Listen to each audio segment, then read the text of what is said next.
go, people secretly and sometimes openly want to know how I can afford to travel year round. While I've spent over a decade traveling, I'm not even at the halfway point of seeing all 195 countries. However, there are quite a bit of people who have visited every country in the world. I plan to talk to all of them, asking them the sacrifices they've made to see every country, what were their favorites and least favorites, their craziest experiences, tips on how we can travel more, and yes, how they can afford to travel nonstop. I'm Kevin Liu, the host of the Pick My Adventure show, and I'm glad you're ready to hear what it takes to be one of the world's most traveled.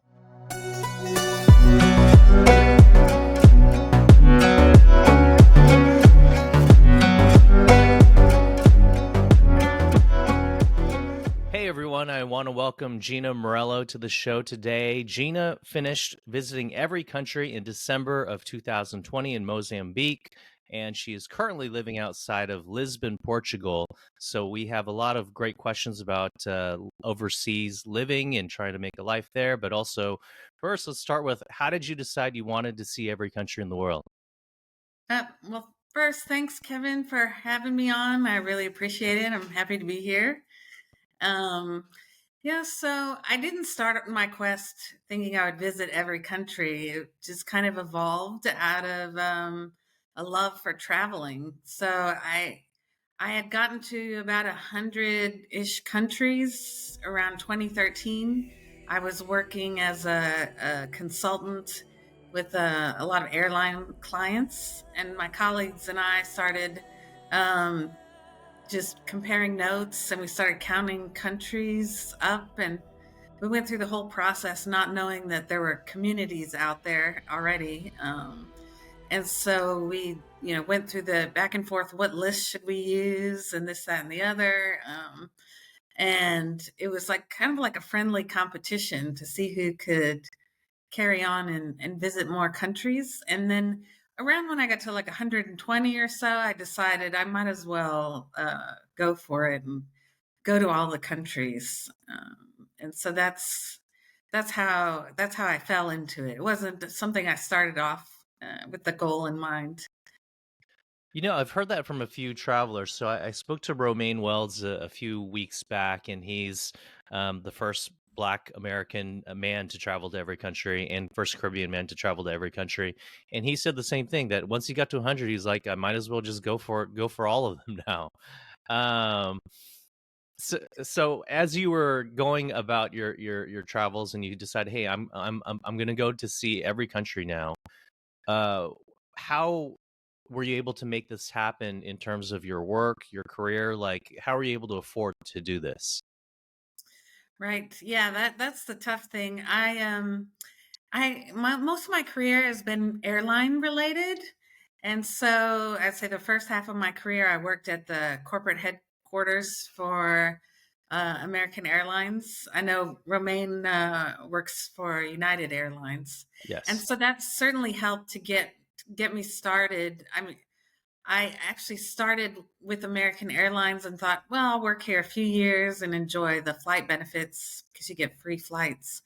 And little did I know they call the flight benefits the golden handcuffs because people start working there and they get kind of addicted to the flight benefits and they never want to leave. So at the time, you had a lot of really tenured people there, people that have worked there 30 years, for example. So that helped start me off. Like I said, about halfway through my career, I moved to a technology company, but it was also related to airlines. And my clients were airlines across the globe. So they would send me, to example, to Ethiopia, or I had 3 different clients in Russia, Kenya, Papua New Guinea. And so I was able to visit either new places or repeats and then do side trips like either on the weekend or afterwards, that helped me visit more countries. And then Mhm. also, since my company was paying for my travels, I got like points and airline miles and I was still able to book free flights on my completely personal travels. and visit more countries that way. So it wasn't until actually I got about to the end of my finishing my list, I'd say maybe I had 15 left, that I decided to take a what I called sabbatical. We didn't really have sabbaticals, so I just quit my job. It was supposed to be for 1 year, and I was going to finish during that year, and then go back to work as a freelancer. Mhm. Can I ask more about your work? What is it that you were doing? Because I'm sure a lot of people would love to be in that same position where they're going to remote countries and being able to work and accumulating all these miles and points. Yeah, it wasn't a bad gig. I mean, I really loved my job, but I studied. I had kind of a technical master's degree. I studied operations research in at University of Miami. Not a top tier school or anything, but I've still landed in the operations research department at American Airlines. This type of background. It's basically applying optimization and statistics to solve business problems. And so, since airlines are such a huge operation, if you make a teeny tiny percent improvement in a process or something, it's worth a lot of money. So, I started off there, and I moved to the business side, doing pricing and revenue management, ancillary revenues, like things people don't like, right? Like selling seats and baggage and Uh-huh. and fare bundles. So a lot of heavy analytical stuff, but they hire a lot of people with business degrees, finance degrees, into the corporate headquarters. And there were a ton of young people working there at the time. I mean, I was young at the time too. And so there were always people to travel with, groups of people. It was a lot of fun. So that gave me the specialized knowledge to move to the technology company, to do the consulting, because I was still doing the same thing, but I was now just a technology vendor that was visiting the airlines to help them either with business processes or with technology, if that makes any sense. I mean, basically, I go to the airlines and I help them make more money. It could be technology related, or it could be just business process related, or some sort of strategy, something like this. I see. So, are there any hacks that you can tell us about or any industry secrets that might help people travel more or more efficiently or things that they can avoid? Um, I feel like all this stuff is pretty well known nowadays, but I mean, I kind of surround myself with travelers, but yeah, I mean, definitely the points and miles game obviously needs to be played, but people outside of the US don't necessarily have access to the type of reward cards that Americans do. So it's a little bit more challenging for them to do that. But traveling on a like a weekday, like Tuesday, Wednesday are the cheaper days, because at least historically, the business travelers are traveling like on Monday and maybe Thursday night or Friday. And then leisure travelers are traveling usually Friday to Sunday. So like Tuesday, Wednesday, Saturday are lowest fares usually. It's actually a myth about buying the fares on a weekday. I know I see that on a lot of blogs, but it's generally a myth that booking on a certain day doesn't really help you. Uh-huh. Um, but I know, like for example, bookings is seasonal as well as the travel is seasonal. So like right after Christmas, you'll see a spike in booking, let's say right in early January for future travel dates. So you want to make sure, if you have, like, if you're trying to make, let's say, spring break plan, you don't want to wait to do it until after your Christmas break, because that's when people go in, all the Christmas chaos is done, and they start booking their next plans, for example. So there's some seasonality to both The booking cycle and also the travel cycle. Like never travel right before Christmas or right after Christmas, but you can get a cheap fare like on Christmas Day or on New Year's Eve if you don't mind being on a plane during those holidays. So I see. Now, is this stuff that you worked on, or is this just these are hacks that you know from your own travel experience? both. I spent years of my life looking at booking data and web analytics and Uh-huh. shopping data from different channels. So um, yeah, I have a lot of experience looking at the actual data, and then of course my own travel planning as well. I see. Now, why did you have to go to places like Kenya or Ethiopia, Papua New Guinea? Why did they have to send you there to actually do this type of work? So a lot of the work for consulting is done face to face instead of remote. Even now, it's better face to face, just because the conversations that you can have when you're sitting next to someone, or even if they want to show you things on their computer that they're working on, or looking at data or charts and graphs, it's just a lot easier to do in person. And the other thing is building relationships with the customer. You want to be seen as like a trusted travel advisor. I know that term gets thrown around a lot these days, but really, Yeah. it's about building relationships. They also need to like you and spend time with you. So if you're there on the ground and you go to lunch with them, or sometimes, yeah, if you have a long-term consulting customer, you'll get to know you'll get invited to their house, or get to know their families. Like you become really good friends with them. So the relationship is really important in um, in this. It's definitely not transactional work, Uh-huh. and the hope is that you're there a long time. And actually, I ended up being for one client in Abu Dhabi. There, I was there for 2 years. Uh-huh. Wow. um, yeah, yeah. Um, So these aren't just like 2-week trips or a weekend trip. You were actually living there. They're probably putting you up in housing. And yeah, how many months of the year were you actually away for work? yeah. That was it was supposed to be 3 weeks a month on average, and then you Mhm. can go home a week when I first started. So I mean that it was supposed to be 75%, but then when you add in all the travel time plus all my side trips, I was gone like pretty close to 100%. Wow.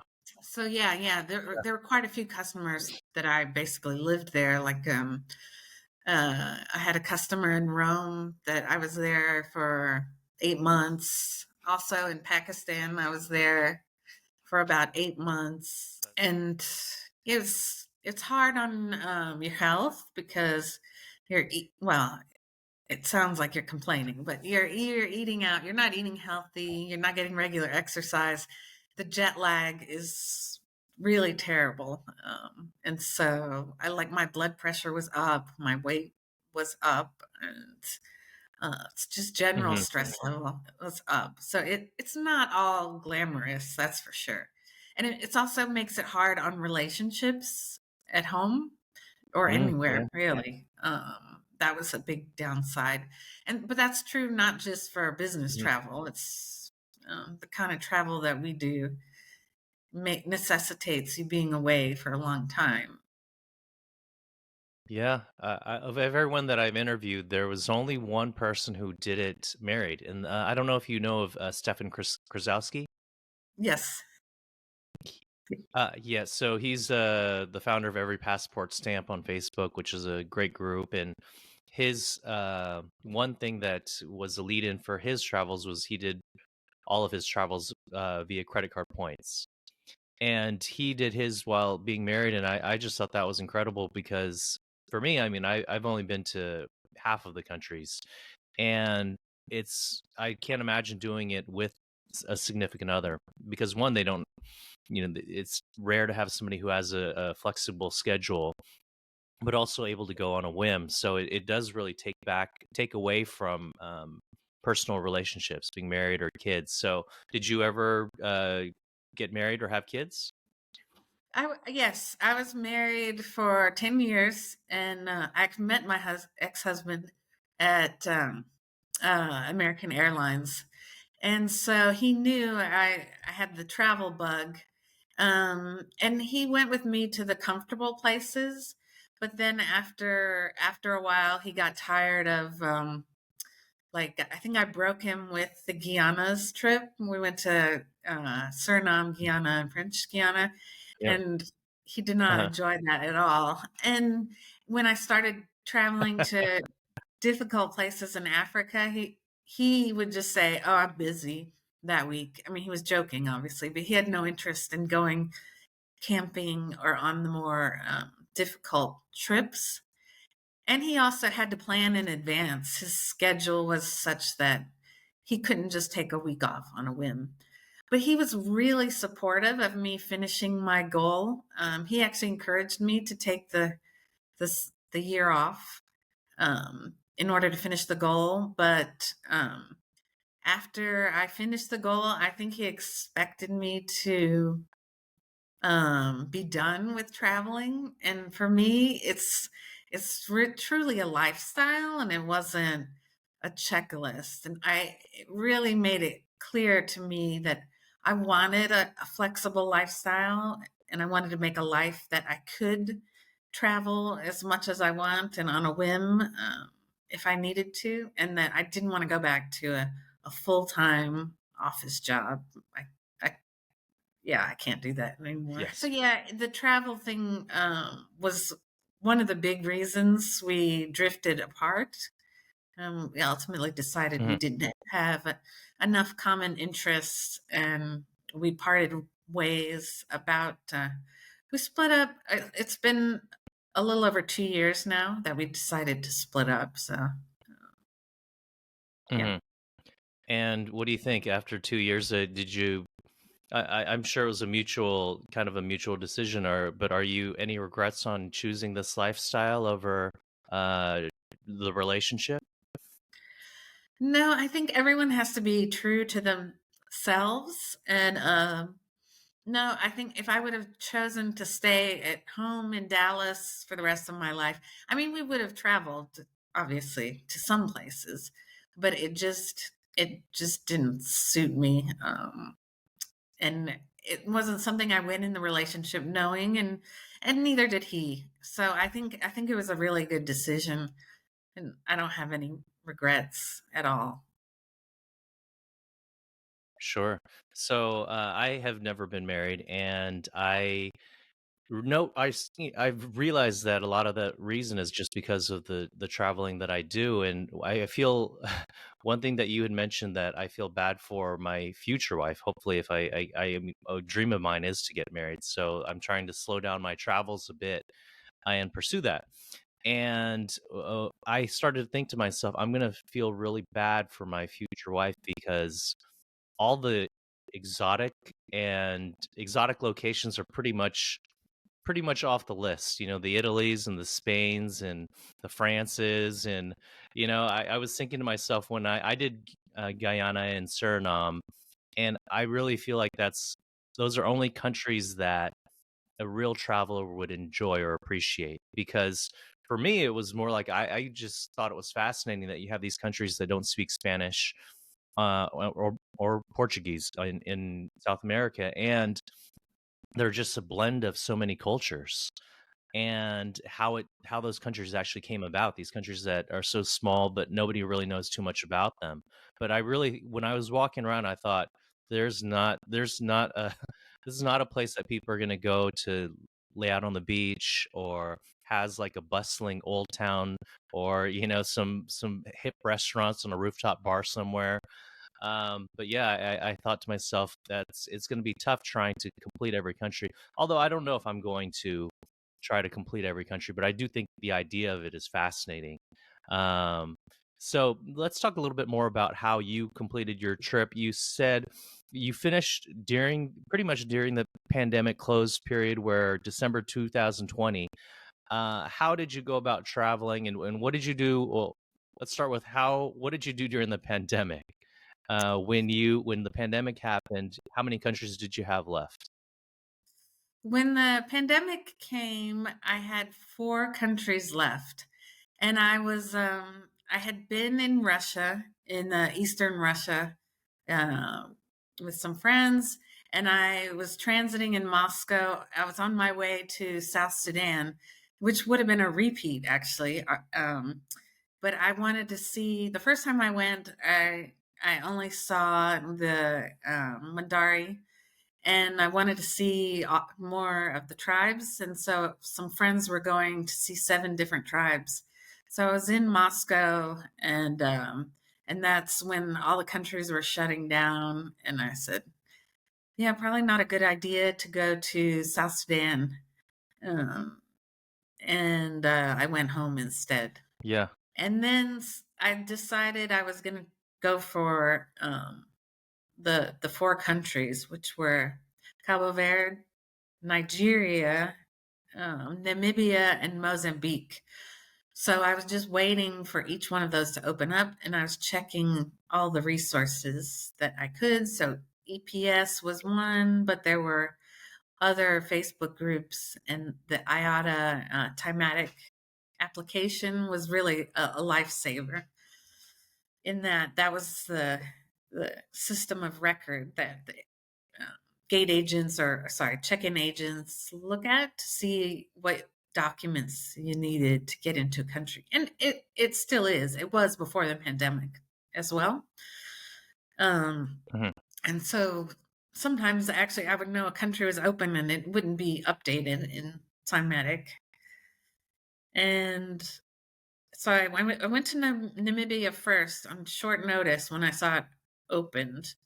And then I went back home, and I decided that wasn't so efficient. So I went to Turkey. I think a lot of people went to Turkey because it was open pretty much the whole pandemic with very little restrictions. And I hung out in Turkey, traveling Mhm. around there. I rented a car, and I just kept checking the status of what was then the 3 countries. So I think Cabo And Verde opened next, and I went there. It was a bit problematic because there weren't flights yet between the islands. Um, so while I was able to get in, I only went to the main island uh, around there, which was a little bit disappointing in terms of what I wanted to do there. Because before the pandemic, I actually had flights booked there, and I was going to go to a few different islands and do some hiking and things like that. But instead, I just went to the one island. I mean, at this point, I figured it was the pandemic, and whatever I could work out for myself, I did. So I Mhm. went back to Turkey after that, and I started planning for Nigeria. I had some pretty specific things in Nigeria I wanted to do. There were some tribes, ethnic group, if you will, in the northwest part, the Kamberi tribe, that I wanted to see. And then there's a floating village or slum in Lagos that I wanted to visit. So I prioritized those, and I found a local fixer, and I went with kind of a dodgy fixer to get a visa on arrival because it was really hard to get a visa. You were supposed to get it from your country of residence, and those Mhm. weren't quite open yet in the US. So I just said, I'll try the visa on arrival with the dodgy blacklisted fixer that caused someone to be deported. And if I get deported, then I'll try it again later. So, what was it like getting into the last country, Mozambique? What was the process like once you got to Mozambique, and what did you feel? Now, that's a great question. I mean, once I boarded the flight, I thought it was a really good chance that I would be allowed to enter. I had to do the visa on arrival, and so that was a really slow process, being Mozambique and all. But yeah, it was. more or less smooth sailing once I boarded the flight, and yeah, there was a bit of anxiety, but once I got stamped in, I felt like a rush of emotions, like joy, and I got a little bit teary eyed, and I was super excited and feeling accomplished. But then, as I was as I was trying to make my way out, there was I guess a fake porter that came up and wanted to take my bag and was trying to hustle me. So it snapped me back into reality. Like, okay, I need to stay on my game because this is still, you know, I'm still traveling and there's still hustlers out there. So yeah, no, it was a great feeling. Indeed. Yeah, no, I a lot of times when I get to a country, I know that I get a sense of what I'm going to be getting into by the airport hustle. Whether if there's a lot of people that as soon as you come out of the gate, if they're trying to ask you whether you want a taxi, I'm like, oh, I got to put on my game face, my negotiation face, and figure out how this all goes. Offline, we talked a little bit more about the top 50 bars in the world. Um, Tell me a little bit about that style of travel and what you try to seek out when you go to different countries and cities. Yeah, so I like to casually collect the 50 best bars or top 500 bars. There's a few different lists.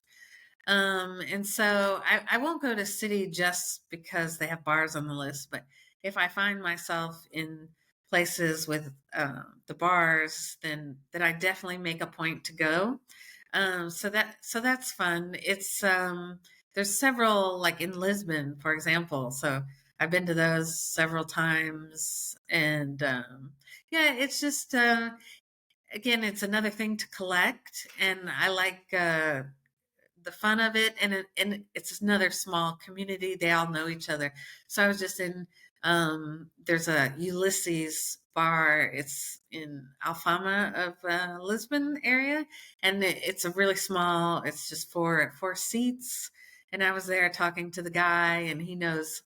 All the other guys in Barcelona and Rome and Milan. So yeah, it's a small community. I enjoy that. Mhm, I did used to go to some Michelin restaurants, but now I've rethought that because it's actually too much food in one sitting for me to do a tasting menu. And mhm, obviously, it gets very expensive.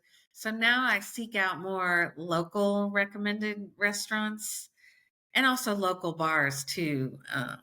Just because, if there's a lot of locals in a place, that it must be good. mhm, And then local bars are always fun. So, for example, I was on a very difficult trip in Gabon over the summer with it was a group tour in Gabon, and it was a revisit, but it was very challenging logistically, in part because we were a group that were on a bus. But we got stuck in a few places, and a couple of us just went to the local bar and met a bunch of people and had a local experience that we wouldn't have had just sitting on the bus.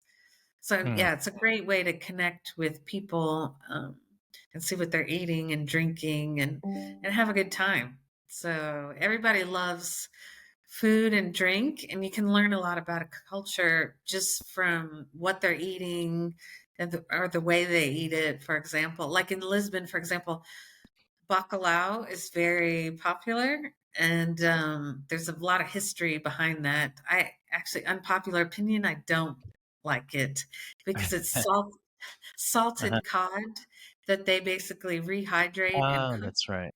And it was back from when the Portuguese were explorers. So let's say like 1450 to 1500. Mhm, They would take this salted cod on the boats with them because it was a way of preserving it. And mhm, so it's just really ingrained in their culture, and they love it and they eat it at holidays. And it's tradition, but it's great to learn about, and everybody eats it. It's everywhere in Lisbon. I just had it at a friend's house for for mhm, a Christmas dinner, and I'm not used to it yet. It's very salty, uh, and I just don't love it sure, as much sure. as local Any people. as one of the most traveled friends in my group of people, a lot of the women will tell me, "You're lucky, you're a guy, you can travel by yourself. I'm a woman, I can't do that."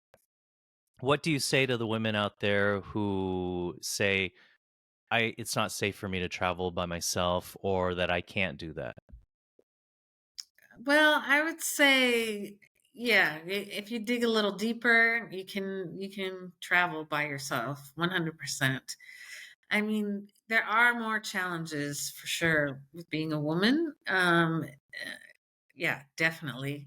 But you can go and travel by yourself everywhere. And it just takes maybe a little bit more planning to do it safely. I mean, I know women that hitchhike and couch surf and go without a plan.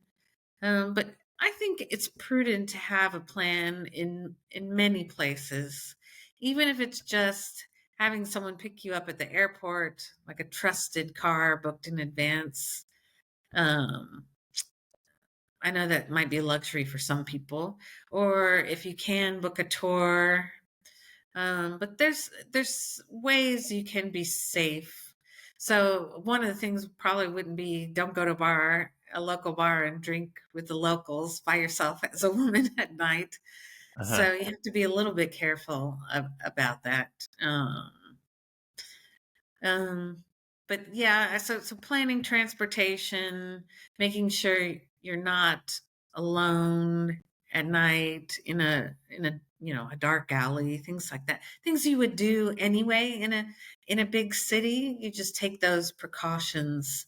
Making sure someone knows where you are at all times. That could be like sharing your location on your phone. Mhm. Yeah. What percentage of your travels are solo? That's a great question. Again, it goes back to what is solo? Is it just me without a guide? If you define it that way, I'd probably say about 30% of me just on my own Wow. around. Yeah. 30%. Uh, And have you had any bad situations or bad experiences? for the most part, I have not had bad situations. So I want to tell you about a situation, but I don't want it to sound like um, I'm saying you need to dress conservatively. But Uh-huh. a couple of situations I had, I was not dressed. So one was in Pakistan, and I was wearing for packing reasons. I really was tight on space, and so I had like a tunic that just wasn't long enough, and I was wearing the over leggings, and actually I got harassed a lot. So I hate to say like Mm. that it was because I was dressed. Like that's not an invitation for men to uh, be obnoxious to you, but I found Yes. um, like I was invited to take a picture I was taking a train in Balochistan, and then the conductor like grabbed my ass. Oh. When I was, yeah, so when I was in the conductor train, and I had a male friend there with me. Mhm. Um, so, I mean, you have to be really careful in aggressive countries like that. I try to Would you dress conservatively, like Uh-huh. in Afghanistan. I wear um, uh, an abaya and hijab.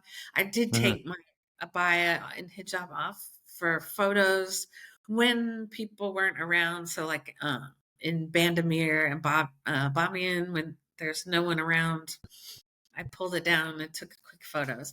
But in more Mhm. conservative areas like Herat, I didn't take photos without my covering on them because there is a different reaction from the local men when you have things showing. And it's not because you deserve it, because you wear a promiscuous dress or something. It's just Mhm. because uh, it's complicated because of the culture. Yeah. So Sure. definitely make sure you're dressed conservative like the local women wear. That's my advice. I Mhm. know not all women do it, but Mhm. It's it keeps attention away from you, and it's also respectful to the most conservative people that are there. Um, Mhm. No, it's true. So, what happened with the conductor who grabbed your butt? Did you say something to him? Did your friend say anything to him? no, no, we No. just no. I mean, we just left quickly, and I said something when we got out of there. Uh, Mhm. Yeah.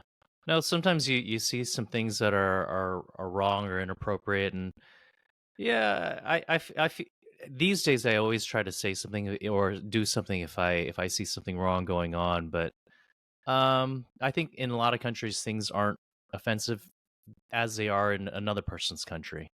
I think I was in one part of Asia and I saw these white tourists and they were they were in front of like an Asian temple. They were all trying to do the slanty eye thing, and I just wanted to be like, hey, this it's not appropriate. But I didn't say anything. It was a group of people, and I just said, you know what, I'm just gonna move on. But you have to be respectful of the local culture that you're in, and I think that sometimes people think that something's not offensive because they just have never heard it from anybody else. So I don't know if this conductor thinks that that's appropriate behavior, but it's just unfortunate.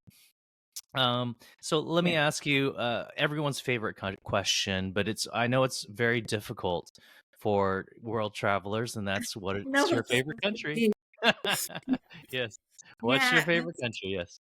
number one question I get asked, and of course, it's impossible to pick a favorite, right? It's like saying which I don't have kids, but which kid is your favorite? Or at one time, I had two cats. Which cat is your favorite? Like it's there's each country has something to offer that's usually unique, whether it's the people or the wildlife or the landscape, the food, the drink. So it's hard to pick, but I like countries that retain their original culture.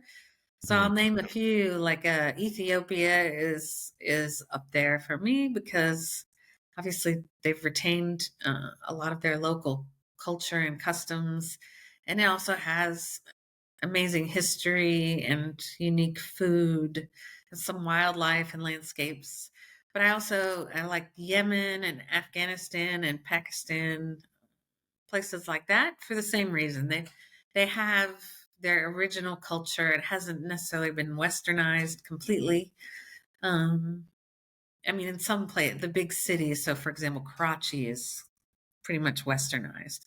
But when you Mhm. get out to the rural places, you have a lot of authentic cultural aspects that are still there and traditions. So those are some of my favorite countries. Okay. And do you have any least favorite countries?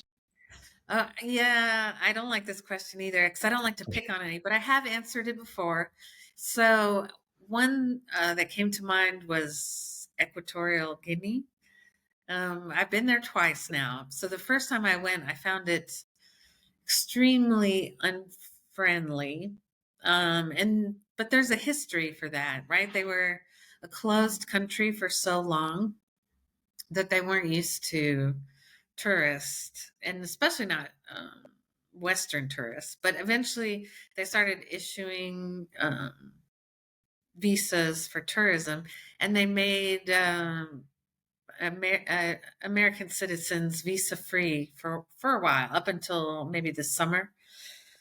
So it made it easier for us to go, but they were also really paranoid because it was a dictatorship, or is, with, yeah, I won't get into all that. But so a lot of paranoia, right? And so not tourist friendly, not used to being open, and a lot of paranoia. So I found them just completely unfriendly and difficult to travel. And so that would be one of my least favorite countries. Gabon also. I've been Mhm. twice, and both times I found it wasn't super friendly. It was a little Mhm. more friendly than Equatorial Guinea, but also it was challenging to get around, which I like a challenge, but it turned into a nightmare on the second trip that I won't get into right now. Mhm. and the overpriced for everything. Just not a good value destination. But there's some really interesting national parks there with really great wildlife. So I would still be open to go back for a third time Sure. and try to suss those out. So they have mandrills there, which are a very rare primate that Mhm. I'd really love to see in Yeah. among the wildlife. So it's So still I on thought my list. I thought Gabon was the place where you had some drinks with locals and the is that the place that you had mentioned before? Yes, yes. Yeah. So Okay. the second time I explored a lot more, but unfortunately the tour company that we were traveling with, it was like a 5-day bus ride to nowhere. It was like really crazy. Yeah. Um, the bus broke down and the drivers Uh, quit, and we didn't make it to any of the World Heritage sites we were promised. wow. Yeah, so, like, Yeah. part of the coping mechanism was, "Well, okay, Sure. let's just go out," whatever local town we were stuck in, Sure. we would just go around to the restaurants and the bars and enjoy Uh-huh. ourselves. But, Yeah. yeah. So so experience-wise, what have been some of your best experiences that stand out in your mind from all of your world travels? Well, obviously, the most obvious one is finishing, my last country in Mozambique, so that rush of accomplishment. But besides that, I also did a flight singing, a tour, after we my ex-husband and I trekked the EBC Everest Base Camp and then did a helicopter flight seeing over what basically the whole route to Advanced Base Camp and North Col and to see Everest. And we got to see all the ice fields and it really brought it was just so beautiful. It brought like tears of joy to my eyes just being in the helicopter. And I was like, wow, I can really see why people would want to climb Everest. Mhm. Just because it's just incredibly beautiful place that is so different from everywhere else. So that stands out. And then I'm a mini eclipse chaser. So Mhm. I think I've done 5 so far, but I've met people again, this is another thing people collect, right? So you go on Mhm. these tours and you meet people that have been to, 20 or 30 or 40 eclipses. So, Mhm. um, I went in 2015 to Svalbard, Norway, and I did the solar eclipse there. There was a really low chance of clear skies, but we had perfectly blue skies. It was March of 2015, and so it was amazing eclipse to see. And then that night, we took a dog sled to uh, outside of town, and it was March, so the northern lights were still visible, and we were able to watch like the northern lights dance around us. And so, yeah, total eclipse during the day and northern lights at night in Svalbard with dog sledding transportation in between. That stands out as a great travel experience for me. Yeah. Now you talked a little bit about collecting things. People collect certain experiences. Is there anything else that you collect outside of travel experiences? Well, we talked about bars. I collect that a little bit, Uh-huh. and I'm a budding eclipse chaser. But no, Uh-huh. I don't consider myself like a collector. Like I have some travel friends that collect everything, like national parks and golf courses and ski runs and Uh-huh. stamps. But no, Right. I'm not a real collector or counter. I do things more because I'm interested or I love them. But I'm actually not good at administrative stuff. So I don't keep a spreadsheet. Oh, I have friends that have spreadsheets of every flight they've been on, every airport, every airline. Wow. Um, I'm not that much of a collector, but Sure. yeah, of course I collect airlines as well, being in the industry, but it's Uh-huh. all here and not written Yeah. on a list. Yeah. I keep all the emails, like email confirmations that I've had of like hotels and airlines. And I think one day, if I ever had the time, kind of like what you're saying, I'd love to spreadsheet it out. But I mean, who wants to go through all of that and take the time to do all of that? There's too much life to live right now. Now, do you think if you hadn't gone into the airline industry, you would have eventually saw every country? Do you think that that would have still happened? Wow, that's a great question. It's hard to see how I would have had the opportunity necessarily or the motivation, but I always had the love for traveling, so maybe I would have made it work some other way. I really hope I would have. Yeah, it's interesting to think about, like how our situations kind of led to this. But yeah, Yeah, yeah, everyone uh, has a different story, and uh-huh, yeah, I'm grateful for how mine turned out. Like I got to work in a really interesting industry. I tried other industries and found them extremely boring for me. uh-huh, So I worked in an industry that I love, and it allowed me to travel. But nowadays things are so different. Maybe you don't need a job, a company to send you places. You can do it remotely these days with remote work and social hmm. media. You can fund your travels in other ways nowadays. So It's I true. think I So, would have. so when I was talking to Luisa, the 79-year-old traveler who had visited every country, just finished her list recently.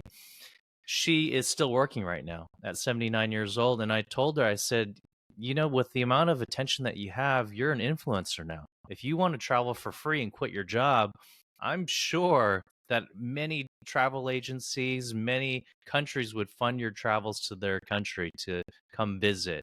And she hasn't really given that much thought because her fame is pretty newfound. I mean, she wasn't even seeking any kind of fame, but you're right. I mean, nowadays as an influencer, you can travel for free. You can make it a go. I've met people on the road who travel and then they work in hostels to kind of pay for their accommodations while they're living there for maybe a month or so, and they just keep moving on. They find little jobs in every place that they go. So what about like worst experiences? Is there an experience that stands out in your mind that this was like the pits of my travel? Um, yeah, I mean, there have been a few things that have been really challenging. Like traveling in Central Africa, uh, is always challenging. So there's always going to be car breakdown and really dirty accommodations and difficult roads and things like that. People trying to rip you off. But I kind of expect that. So I've lowered my expectations when I know that that's coming. But some like really kind of crazy travel experiences. So one time leaving Pakistan, actually we were helping the airline work on a privatization plan, and people started getting really angry about the airline privatizing. So there were like protests, which turned into riots, and there were like fires and gunshots, and we actually couldn't go to work for a couple days. So we decided to leave, but people were blocking the airport, and there were like fires in the road, and people were banging on the windows. And I didn't think we were going to get to the airport, but we did make it out, no problem. But actually, the CEO ended up resigning because two people were shot and killed, or one was killed. I think the other survived. So he ended up resigning for the privatization plan. And that was in 2016, maybe. And actually, the airline now is again trying to privatize. So I hope it goes better this time around. So that was one that was scary. The other one, it sounds like almost like a joke or like a bad movie, but my friend and I went to Arbaminch, and we wanted to pick up a local guide or driver to visit Omo Valley on our own without going on an overpriced tour. So this is when I had more time. I was able to do things like this. And Apparently in Arborminch, they're very territorial about the guides that kind of own certain hotels. We were basically like talking to a bunch of different guides, and we found one from uh, outside that we liked and gave us a good price. But then he canceled on us mysteriously the day he was supposed to come pick us up. So we were like, "What happened?" They're like, "Oh, they were blocking us and wouldn't let us come pick you up." I'm like, "Well, that's kind of crazy. What is going on?" And so it was almost like a mob of tour guides that were at the hotel, like entrances and like standing there watching us and didn't want us to leave and go with another tour guide. So we found another guide, not part of the mob, and he was also blocked from coming in.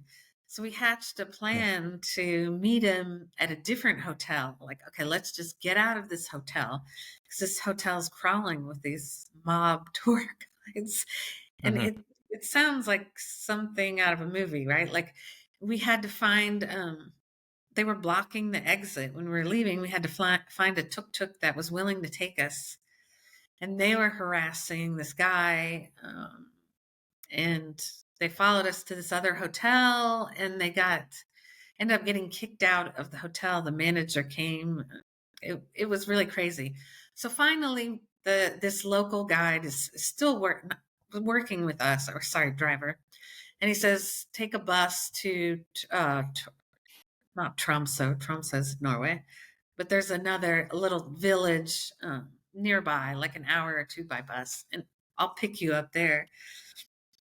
So we take a tuk-tuk to the bus station, and they start following us. Like there's a group of probably 15 or 20 tour guides on mopeds and bicycles, and I'm like, gosh, they're chasing us down. So I start filming with my Gina, are you phone there? just to get out on video because I'm like, otherwise, what am I gonna do? I like that was my only defense, right? I'll post it on social media if something happens. And then one of the guys came and got a little bit crazy and started trying to grab my phone and also my camera. My camera was around my neck, and so we were like having a tug of war. And so, oh my God, I had a thermos. So I grabbed the thermos and I'm like about trying to hit him. And this is still all while we're all moving. We're in the tuk tuk. He's on like the back of a motorbike. So it got a little bit physical. And then he's like, go to the police station. So I told the tuk tuk guy, like, yeah, let's just go to the police station. At least there's a hope of being safe because I didn't know what to do there. And there was a lot of shouting, and basically they wanted me to delete whatever footage I had of him. And so we agreed that they would let us go to the bus station alone if I deleted my footage. And so, yeah, this was like 2 days of being stalked by an angry mob of tour guides in Arbor Midge. But yeah, I was looking over my Wow. shoulder the whole time when we got to the other town, and even after we took off with the guide that we went with. But everything was fine. Nobody followed me. But I do not recommend Arbor Midge as a place to find a guide because Mhm. um, they were very territorial and hungry for business. Sure.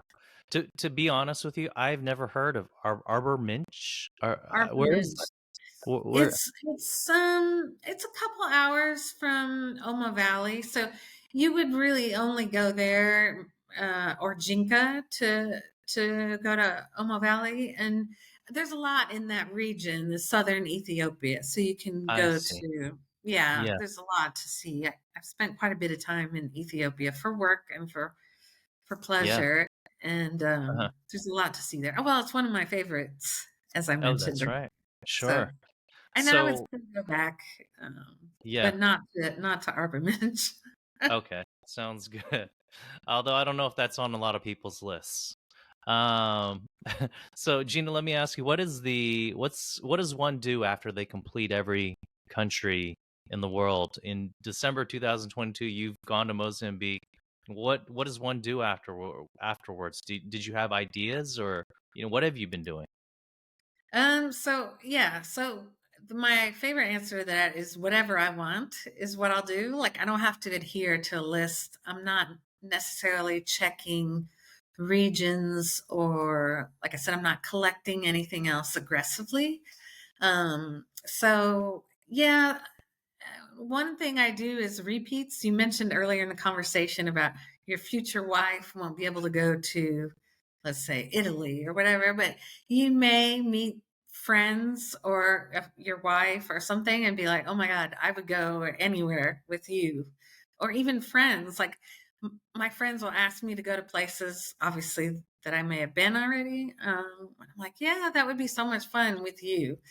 Or it's a different experience. So, for example, I've only seen the Mandari and the Dinka, and so still on my list are six other tribes. And a friend actually wanted me to go over Christmas to the back to South Sudan again, but it just didn't work out.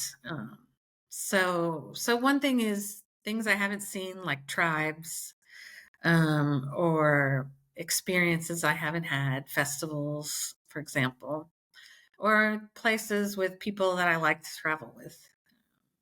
So And who, that's fine for now for me. sure. And who are the people that you like to travel with? Oh, so the guy I was talking about, Pascal, he's a friend from the Netherlands.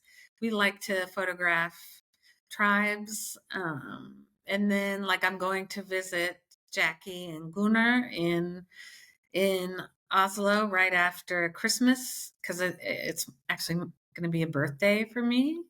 Even though I don't really celebrate birthdays, but Hmm. I am going up there, and they're taking me to a top 50 cocktail bar because Nice. it's a new entry on the list. So yeah, those are a couple of Uh-huh.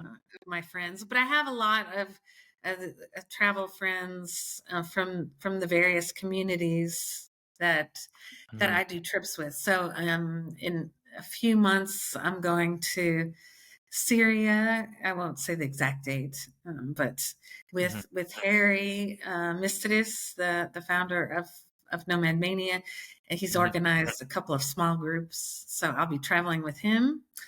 Yeah, and so Well, do you have friends that don't travel, that still live in Dallas and message you all the time and say, I "What are you do. doing?" Yeah.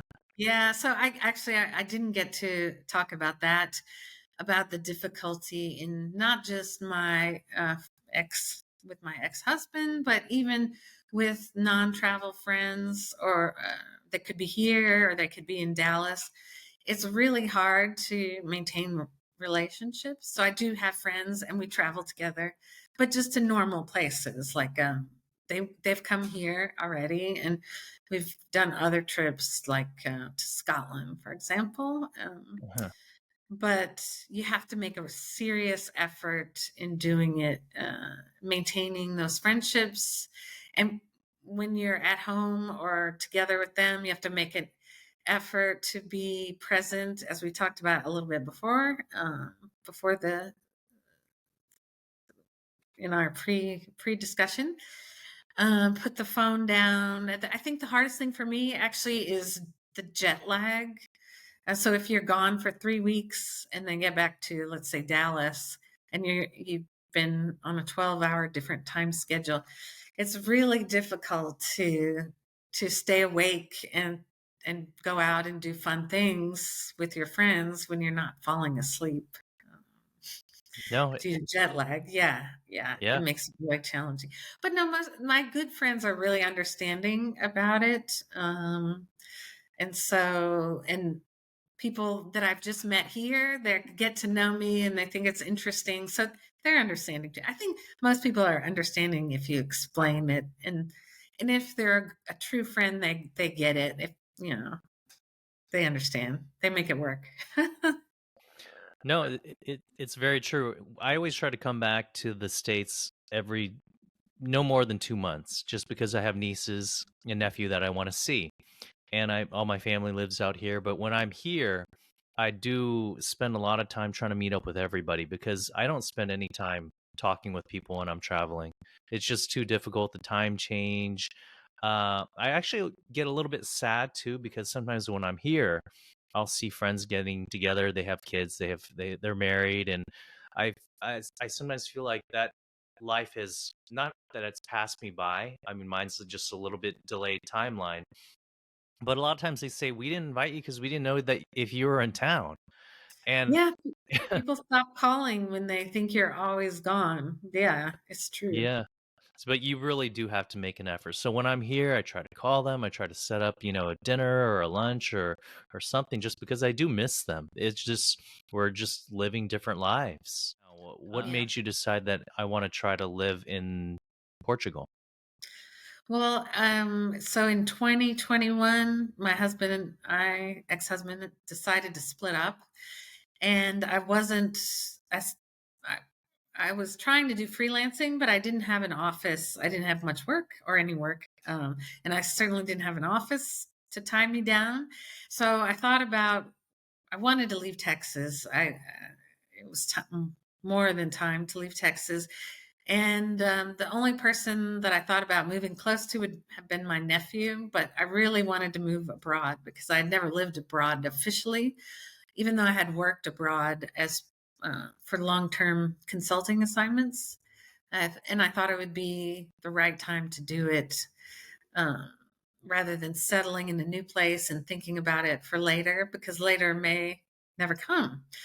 And so I first went to Georgia, the country, and not a lot of people could say they decided to pick up from the US and move to Georgia, the country.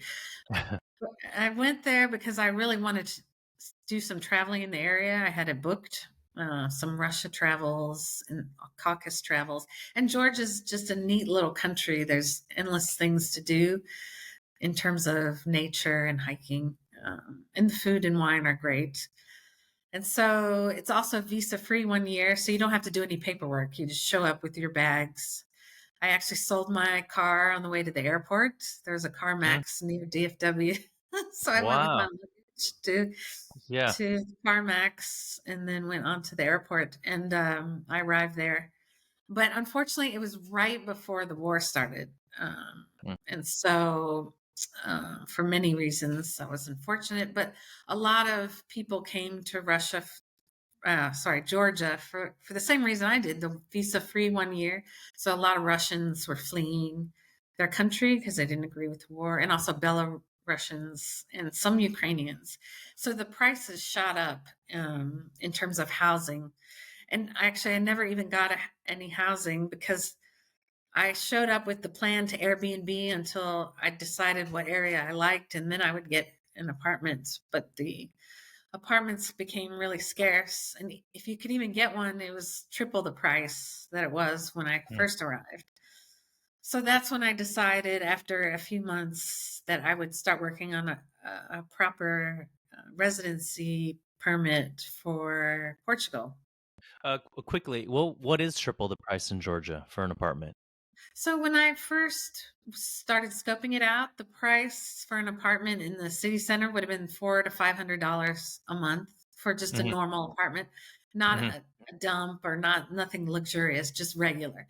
So I Hmm. felt that was comfortable for me to leave my stuff there and do my travels. I was going to Lake Baikal in the winter and visit some reindeer herders Hmm.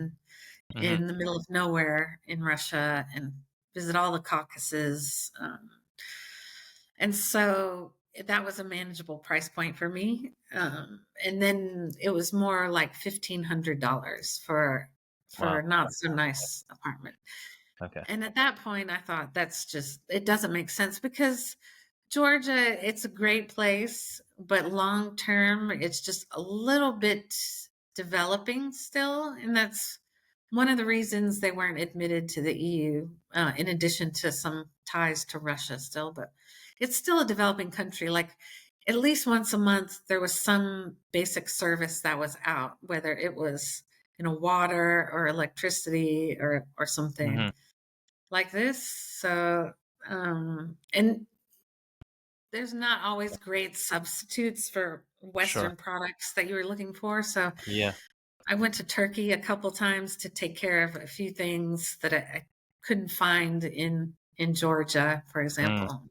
Yeah. Yeah, long term, maybe more than 6 months or a year Hmm. wasn't wasn't a great place for me.